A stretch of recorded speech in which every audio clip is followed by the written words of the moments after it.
Welcome back to Dukascopy TV. I'm Elaine Stenson. I'm joined in the studio now by Mike Coady, who's director with the deVere Group, the world's largest independent financial advisory firm. He's here with me now to take a look at pensions. Mike, you're very welcome to the studio.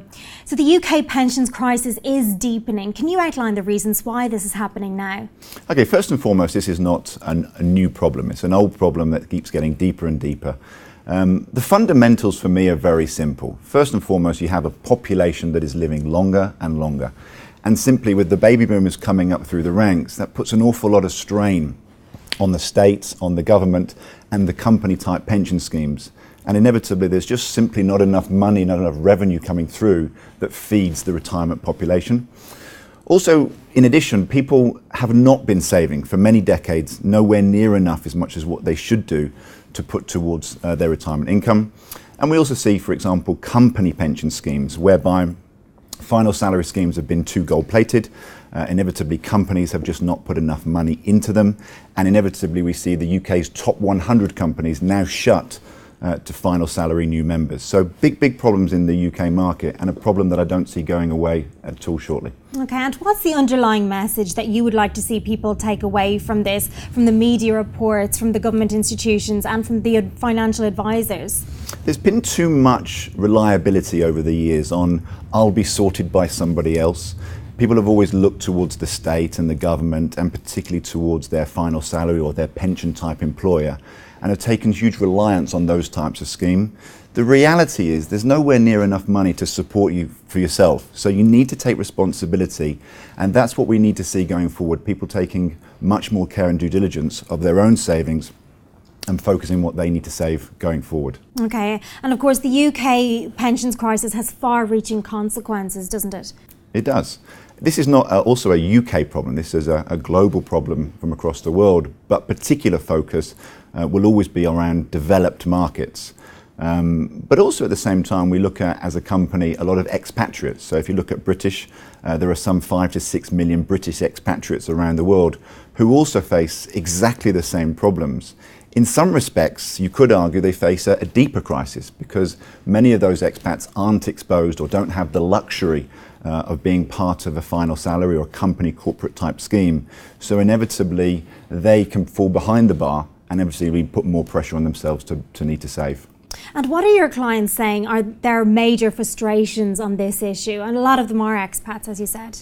They are. I think the biggest issue is when they have a UK type pension, a UK type scheme, as soon as somebody becomes an expat, the reality is that scheme can't cope with their current status. So we see lots of frustrations that clients have, and the list is endless, but we could include things like currency. We've seen currency markets over the last 10 years move by 30 to 50%.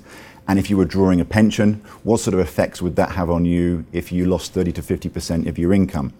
We also see death benefits being a problem. So people often complain that if they're in a final salary scheme and they were to die, why should their wife only receive 50%? Why should their children not receive any of that money in the pot? So these are the types of problems that people come to us, and these are the types of problems that we look to solve on behalf of our clients. And what can be done to help combat these frustrations that you've been talking about? Okay, I mean, first and foremost, there are lots of international type schemes that there is much more publicity around now. Lots of solutions have become available since 2006. If we look at one such solution, we look at QROPS, Qualified Recognising Overseas Pension Scheme, which basically gives clients much more options. So essentially, if it's right for the client, they have the ability to move their UK scheme to an international jurisdiction that in some respects, if you choose the right jurisdiction, would have more flexibility. There would be more investment opportunity, more control on the asset, and that's a big frustration for people, and also some taxational upsides as well. Okay, and what are the main benefits of QROPS besides the ones you've already just mentioned? Okay, other ones in addition would include access to a bigger portfolio of money. I mentioned earlier the frustration around people talking about if I've saved a large amount of money in my retirement, if I was to die, then I need my partner or my wife to receive typically 100% of that money. If I built up a significant retirement pool and something happens to me and my wife, I'd also expect that to be able passed on to my children. So again, these are the frustrations that in many respects, QROPS, if advised correctly, can solve many of those concerns. And what kind of process is involved in this? Is there a lot of paperwork? No. First and foremost, you have to look at the process right back to the beginning. So, first of all, any decent financial planner would make sure they did a full analysis on what was currently in place. Once they understood the scheme, then you'd look forward to saying, right, what is it that you actually want as a client? What are your frustrations, but actually where do you want to go? Once we've had that conversation and done the due diligence, then we'd start to look at the options or upgrades available to their scheme. We'd consult and work with the existing schemes in the UK. We'd have obviously a thorough knowledge of where the schemes were being ported to, and we'd help that transition from Part A to Part B. And are there any potential risks that they should be aware of?